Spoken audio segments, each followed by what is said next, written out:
Yo, what's up mga dudes? Magandang araw sa ating lahat mga dudes. Bali ngayong araw nga pala mga dudes ay meron tayong pupuntahan na cave dito lang sa Inasakan Beach. Bali, meron kaming guest mga dudes na nag-rent sa amin dito sa Inasakan Beach kasi may mga boat.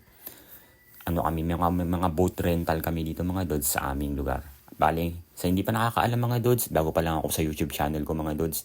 Kaya kung napapanood nyo to at dumaan sa inyong mga YouTube mga dudes ay paki-subscribe na din ang aking YouTube mga dudes. Bali, ang lugar pala namin mga dudes ay San Jose Occidental, Mindoro mga dudes. Kami po ay nakatira sa Ilin Island mga dudes. Ilin Island na sakupan ng Occidental Mindoro, San Jose.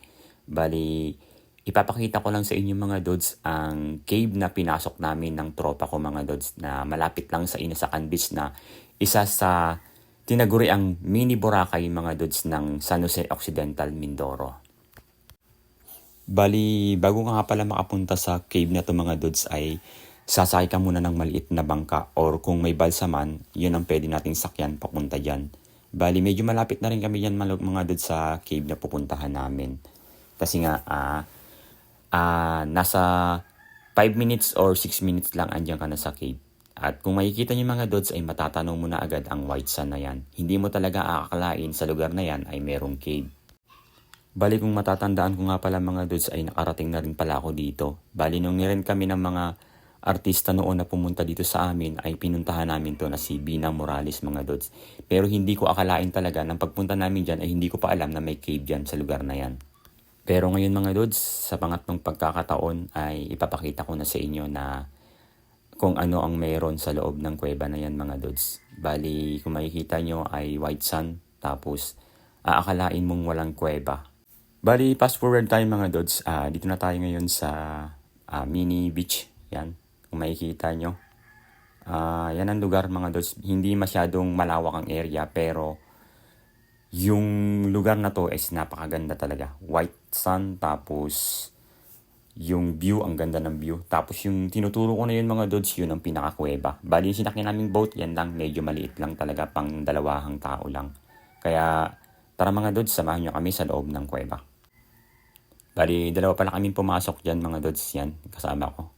So, eto na yung kuweba. Papasok na kami sa pinakabungad nito. Habang papasok na kami sa yungib na to, sa pinakabutas niya mga dudes ay parang kakaiba din ang nararamdaman ko kasi nga ngayon na lang ulit makarating dito. So, maliit lang talaga yung papasukan namin dyan.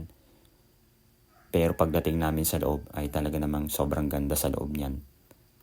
At kung papasok kayo dito mga dudes ay dapat mag-ingat din kasi nga medyo matutulis yung mga bato dito na papasukan mo. At medyo mababa talaga yung pinakabungad nito. Pero mga dudes kung malapit na rin naman kayo sa loob niyan ay medyo pataas na yung pinaka-looban niya na yung mga dudes. Medyo pataas na talaga siya. Tapos yan, andyan na kami sa loob ngayon. Yan ang pinakaloob mga dudes ang bumungad sa amin. Para siyang simbahan sa loob yan. Makikita nyo na may sinag sa loob. Bali yung sinag sa loob na yun mga dudes ay yung pinakataas niya may butas pala mga dudes. Kaya napakaganda yung reflection ng araw sa loob na yan. At halos ang taas nito ay 2 palapag ng bahay.